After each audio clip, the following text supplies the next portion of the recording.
morning and welcome to the CBI's SME webinar today, focused on looking at the digital skills gap. And Kirsten, yes, we are here. Sorry, we're just a few minutes late. Just making sure we had our digital skills all in place. For those of you who I don't know, my name is Deborah Fraser and I'm Director for Regions here at the CBI.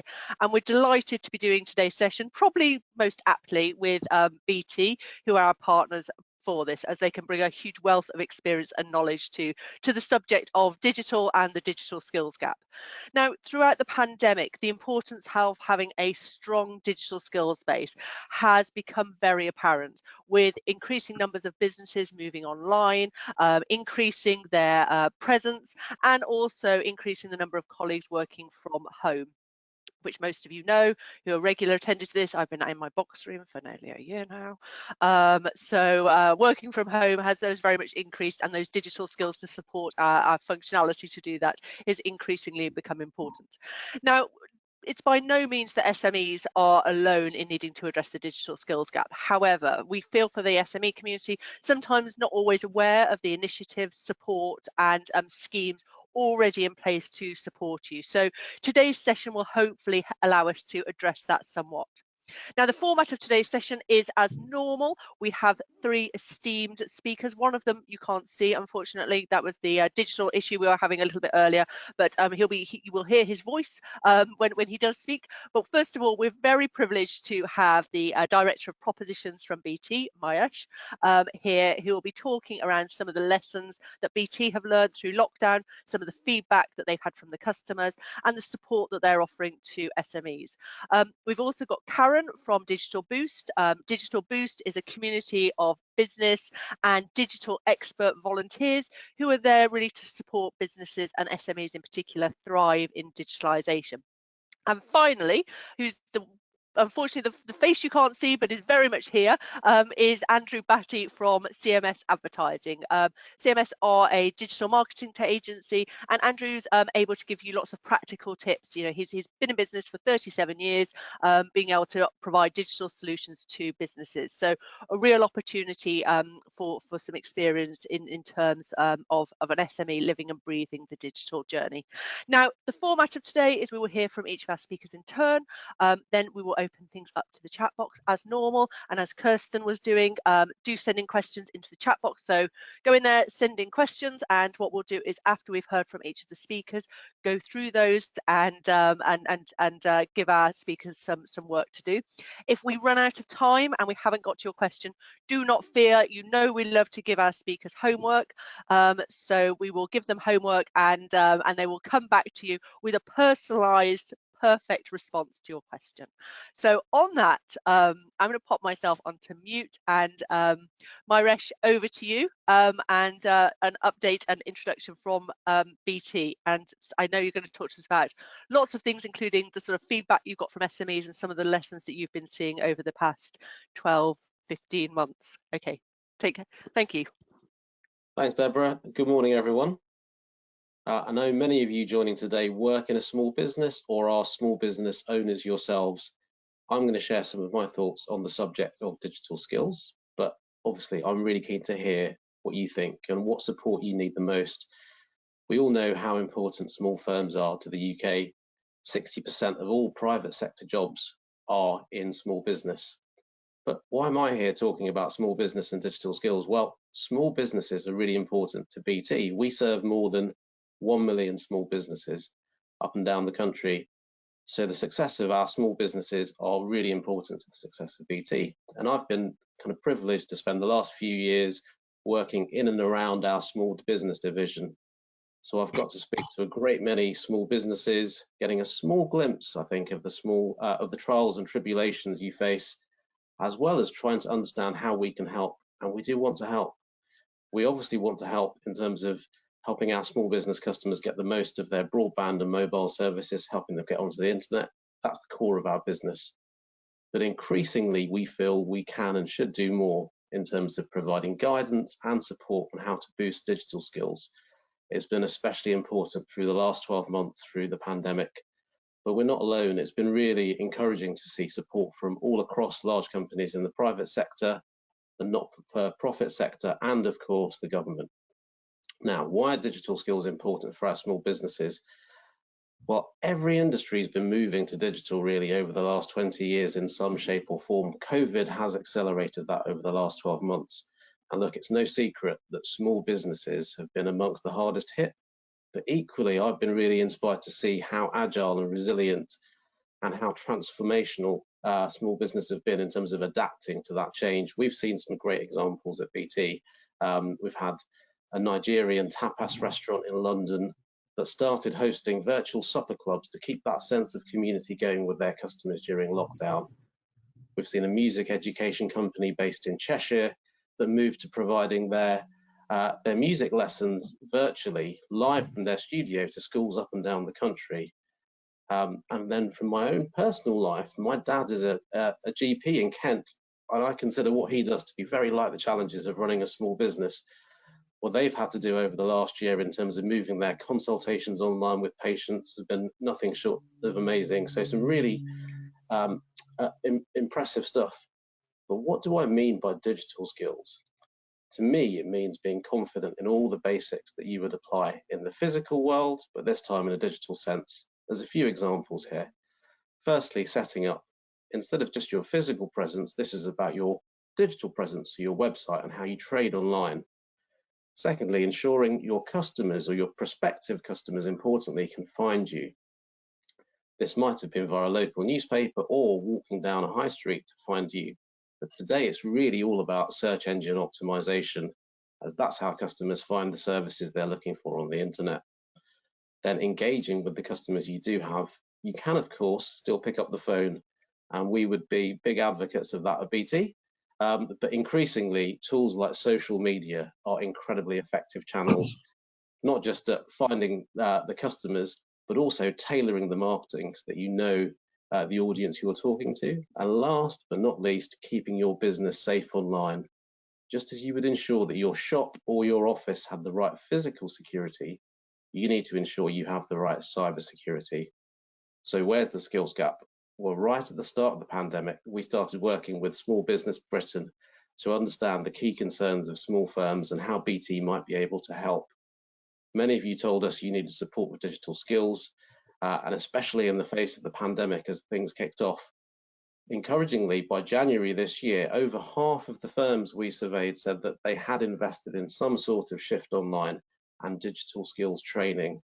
And most crucially, a lot of you felt that that investment was not just a stopgap for COVID, but something that would actually be useful over the years, so a real investment for the future. I'm just going to quickly talk about what support is out there. Clearly, the government support has been pivotal in terms of things like the furlough scheme and other support, and there's loads of good government guidance on their website. But there's also a number of initiatives that BT and others have been championing. For BT, we have wrapped that together into one scheme called the Small Business Support Scheme, which is really a package of all the measures that we are using to help our small businesses to get through the pandemic and beyond. It focuses on connectivity, cash flow, and confidence. The website will go through all the details if you want to have a look into more. But today I'm going to talk about two key elements around digital skills. So our Skills for Tomorrow program understands that the key challenge for small business is, of course, time and money when you're trying to gain digital skills. We're trying to help by launching new learning content like webinars on some of the crucial topics that I mentioned, like how to spot and prevent cyber attacks, how to use social media tools to boost sales.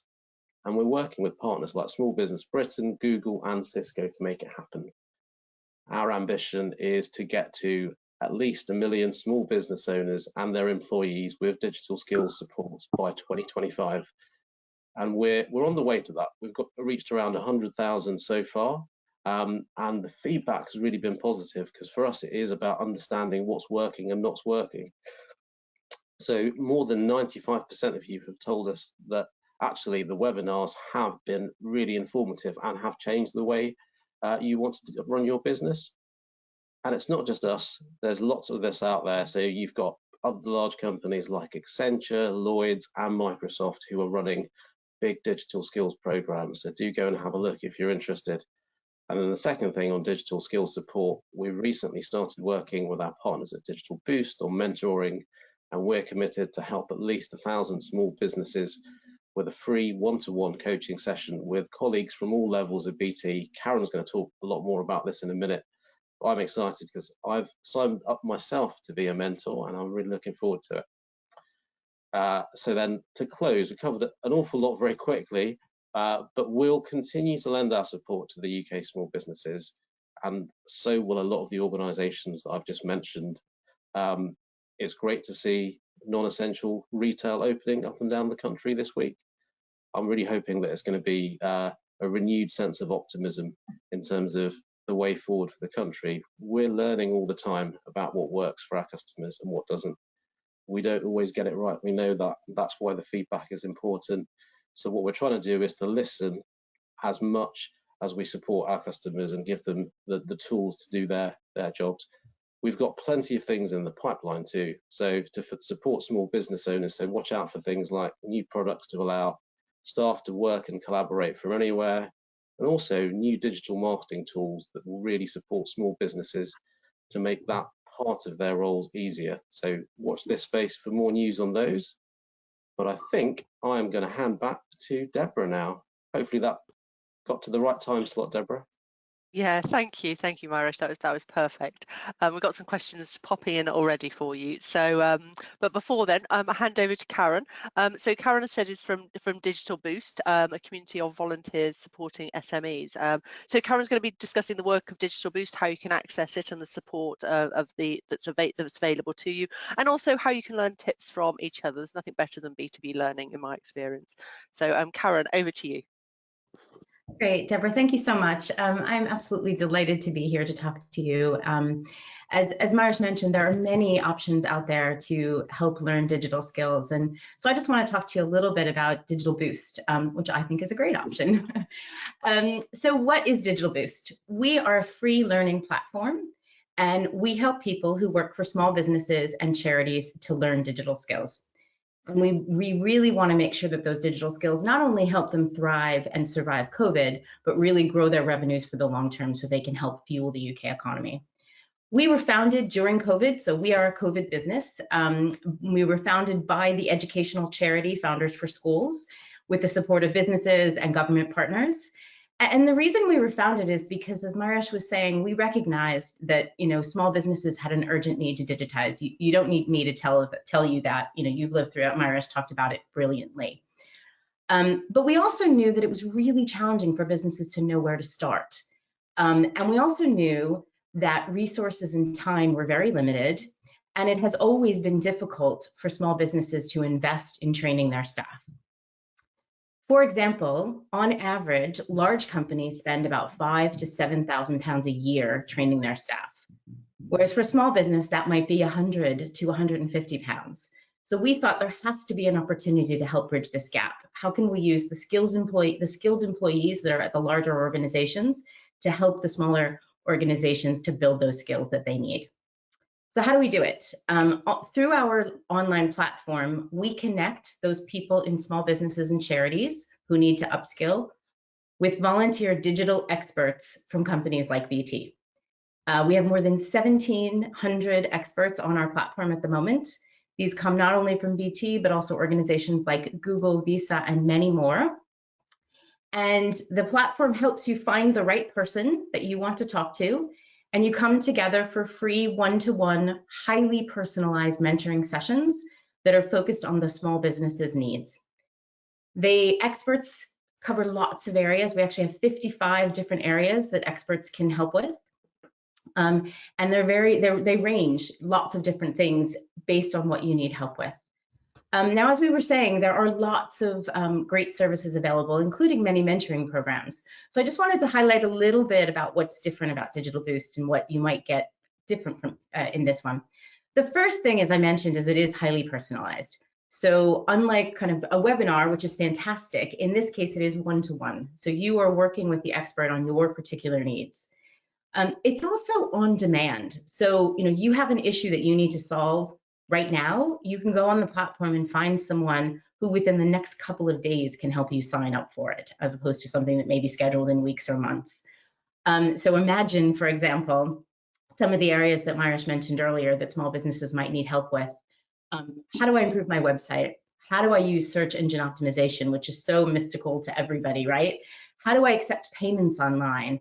How can I better use analytics? How do we stay safe online? How do we stay compliant with things like GDPR? Very specific, tangible questions that you can find an expert to help you solve. And they will come in and talk about your particular issue and your particular challenge. We found that to date, 86% of the people who ask for help are getting matched with an expert within 72 hours. So this is something that's happening quite quickly and allowing you to be quite targeted about what you need. Just to give you a couple of examples, so I was talking the other day with one of our users. She runs a cookie company down in Lymington, excuse me. And this was a business that she founded during COVID because her employment situation had changed. She'd never run a business before, and so she didn't know where to start. And the experts at Digital Boost helped her think about what are the areas she needed to explore. Where do I even start? Where do I have to go? So she spoke to experts in things like social media. She spoke to experts in customer service. She spoke to experts in how to manage partnerships with other organizations, as well as experts in search engine optimization. Another one of our users, Mary, she runs a boatyard, which was completely offline pre-COVID. And so she had to think about, how do I change my business to become an online business? And so she met with the same volunteer from BT several times, actually, to explore and look at different ways in terms of, how do I use things like YouTube to create content that people might look at? How do I get more press and more PR for my business? And so in that case, Mary met with the same person many times because they developed a strong relationship. But actually at Digital Boost, you can meet with lots of different people as well. So it's not just one relationship over time, but it's about the right person for you at the moment that you need it. In addition to the mentoring calls, when you join Digital Boost, you also have access to a personalized learning journey based on the areas that you want to learn about. So for example, if you wanted to learn about search engine optimization, we can recommend to you the best courses to do that. Short, quick courses that will help you get up to speed fast from the likes of Coursera, FutureLearn, and other places. We also run our own workshops. So these are great opportunities for you to come together either with other people on your team, so a larger set of your organization, or with other small businesses to talk about some of these areas. And these workshops are also run by our volunteers, and they are highly personalized as well. Finally, we have a resource library where you can access tips and tools and hints, and kind of we've curated, there's so much out there, we've curated what we believe are the best things. The last thing I would add is we also are a Kickstart gateway. So if you are familiar with the Kickstart scheme, it is a government-funded scheme to provide jobs for young people between the ages of 16 and 24 on universal credit. And what we found is that many of our small businesses found it challenging to take part in that scheme. And actually, this was a great way for them not only to learn about digital, but actually get some hands to help and some young, hungry resource that wants to help them put into place some of these digital strategies. So we're helping to match young people who want to work at digital or small businesses in digital roles to get those jobs in those places. Getting started on Digital Boost is easy. You just need to go to our website and you register there. It takes just a few minutes, and you can schedule your call right away.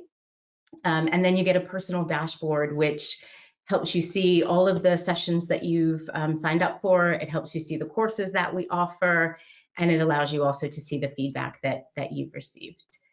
And finally, I just want to close by saying that we've had incredible response to the platform so far. The feedback has been really great, and that's really only thanks to the volunteers from places like BT and other large organizations, as well as the small businesses who've come in with a really fantastic positive spirit. We really want to grow and build this. We have an ambition of supporting 1 million people by 2022 in small businesses and charities. And we have strong diversity and inclusion targets as well. So of that, we want 500,000 to identify as women, and we want 200,000 to come from ethnic minority backgrounds. And we're also we really want to support the government initiatives to support leveling up across the country. So we are building our volunteer base and our user base all over the country. And so really would love to answer any questions you have about Digital Boost or other areas. And we always need volunteers, and we need small businesses and charities to benefit from the platform. So hope you'll take a look. Thanks, Deborah. Karen, that sounds absolutely fantastic, and we've already had Suz come in saying, please can we have your contact details, and details obviously we will make sure those are absolutely circulated, and fantastic turnaround times as well. 72 hours is great to get that support in place. Fantastic. Oh, I'm so glad we got you on today. Right, so next we'll hear from Andrew. As I said, Andrew is from CMS Marketing, Advertising, and he's going to provide us with a bit of a crash course in how to get businesses online and the top tips and tricks. And apologies if you can hear a dog barking in the background. She's clearly woken up. So I will put myself onto mute, and Andrew, we will hear from you, if not see you. Can you see me? You can. We can hear you, we should Andrew. have a good. We can hear you. We should have a good connection now. If you want to try that. I think now we've started, we're probably just going to have to go with voice only. Okay. All right. Well, I'll tell you a little bit about our journey, what that led to, and the results that we can pass on from that. We began as an advertising agency, and I would hazard a guess that some of the people on the some of the people that are listening to this would be familiar with how marketing's changed over those years. It's still the same route to marketing, but there are different tools now in the toolbox. We began in 1982, which is obviously long before the internet. And one of the things that we did was, as the internet evolved, is that we invested in the right people to join and build our digital team. That's quite hard because it's very hard to find good digital people. I emphasize some of the things that Karen was saying earlier, because there's a lot of free help out there. And in fact, I'm one of the people on the Digital Boost as well. So it's worth accessing that, and the other things that Maresh was talking about on the BT site, which is excellent, and the other government sites. But in my view, there are few excellent digital people, and partly that's because the universities have been so inevitably slow to catch up. It's a thankless task. If you imagine the problem for them, we can't find search engine optimization people from a university because no university is turning them out. And the reason no university is turning them out is because by the time that they've created a course, staffed a course, advertised a course, funded a course, and got the students on the course, the teaching that was being planned would be already out of date.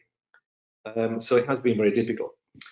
But we've got now an excellent digital team, and there's excellent digital skills out there for anybody to access from companies like ours and from the wealth of free information that we've just been discussing.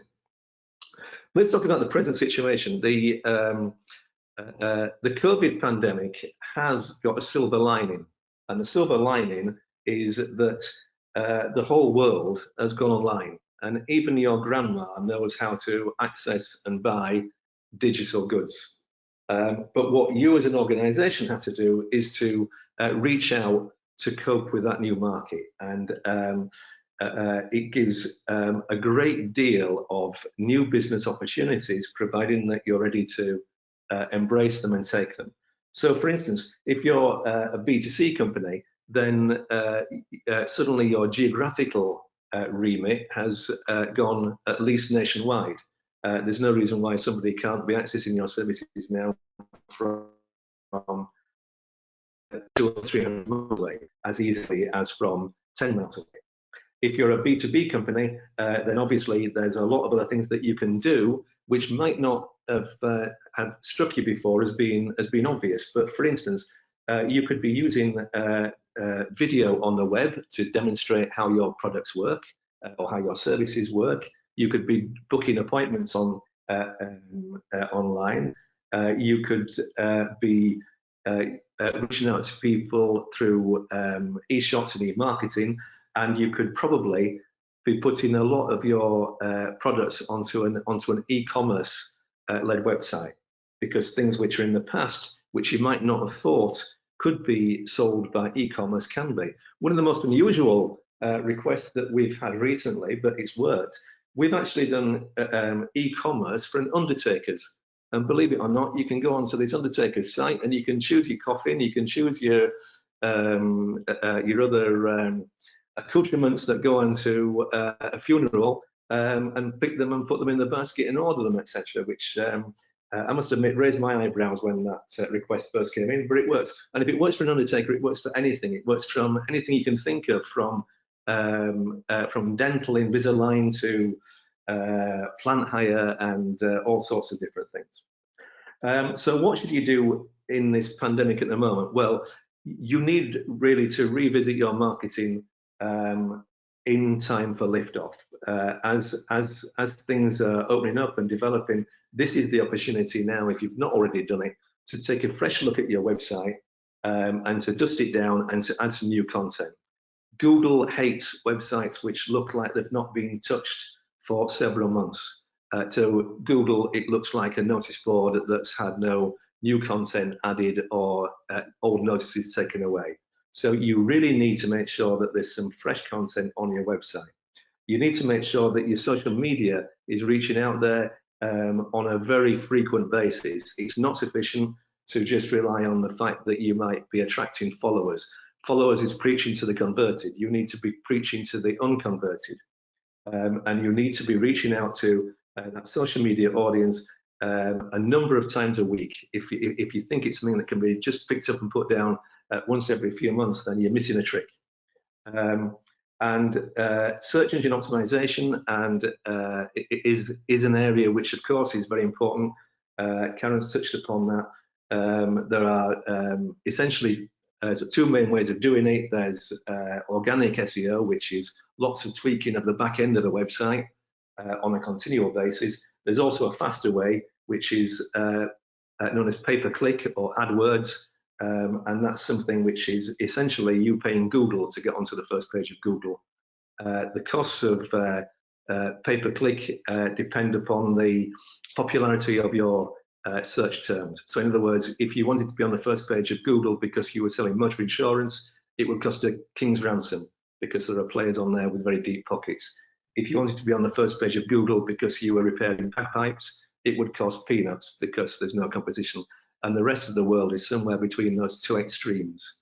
But the website that you have needs looking at, and it needs freshening. The e-commerce capabilities of your organization need to be examined.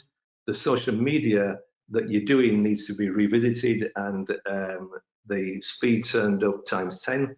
And the SEO and PPC possibilities need to be considered. And those are the main areas that I would urge everybody to look at. I'm happy to help with anybody on this or after this call, as indeed you've heard from as Karen and Maresh about the other opportunities out there. There's lots out there, but you need to embrace them. Great, thank you. Thank you, Andrew. That's really helpful and a good refresh of some of those really sort of fundamental building blocks. Right, so to go into questions, what I will do is perhaps come to you, Maresh, first, and just in terms of the sort of skills gap and the most common skills gap that you're finding, and how's the best way to address it, bearing in mind talent in digital is it's I mean, we know the take up of digital skills at school isn't where we would necessarily want it to, or the number of graduates coming out of university. So what's the most common skills gap and what's the best way to address it, do you find, for companies? Oh, great question. I think the reality is that companies are at very different stages of digital maturity.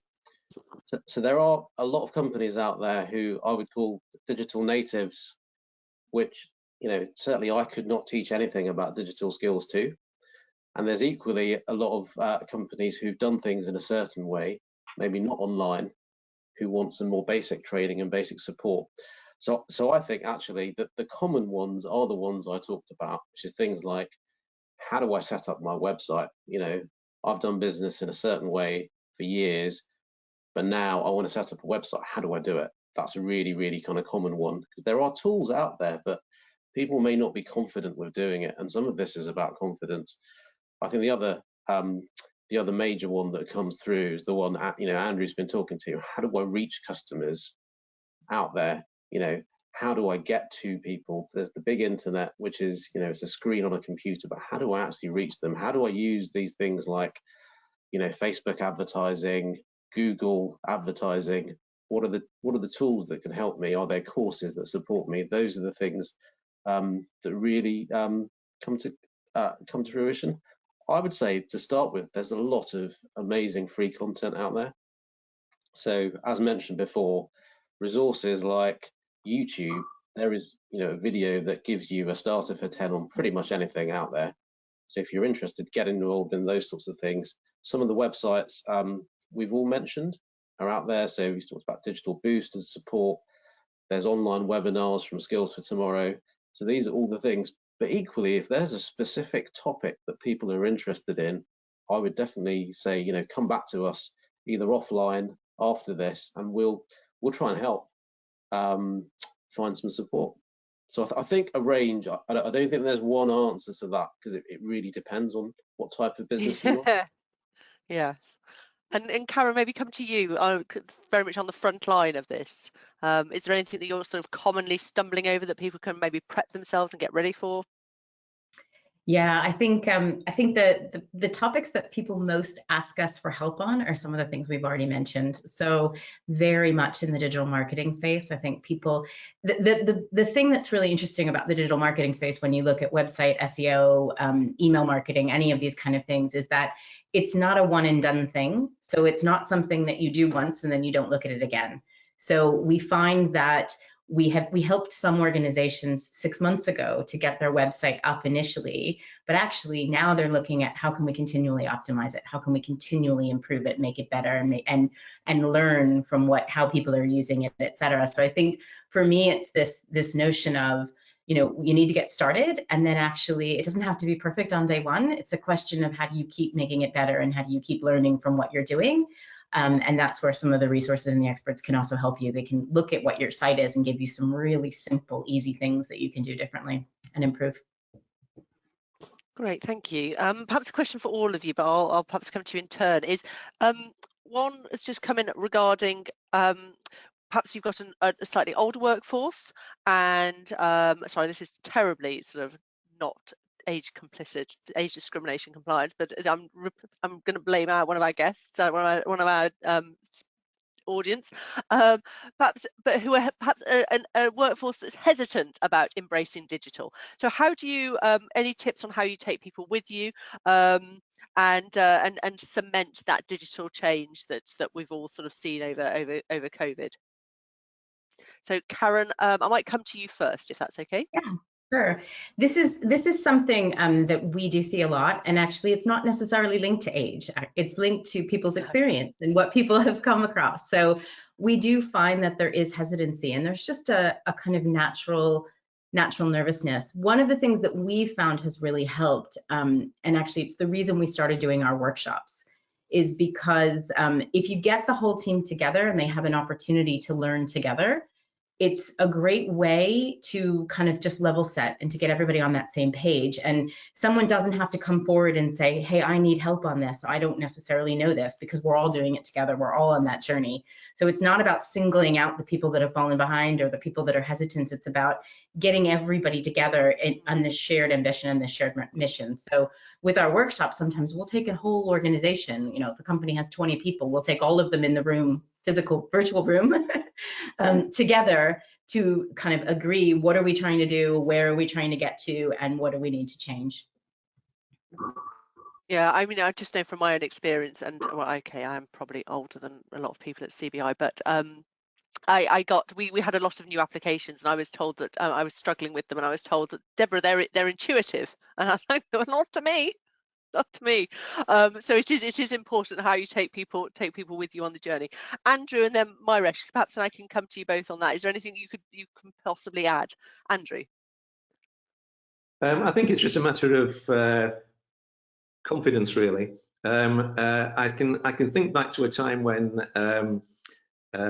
online marketing was in its early days, and people like my in-laws who are in their 80s would be hiding away from that and thinking there's no way that they're going to go onto a website and put in their credit card details and things, and even think about buying things on a website. After all, you need to touch things, you need to try them on, you need to feel it, etc., etc.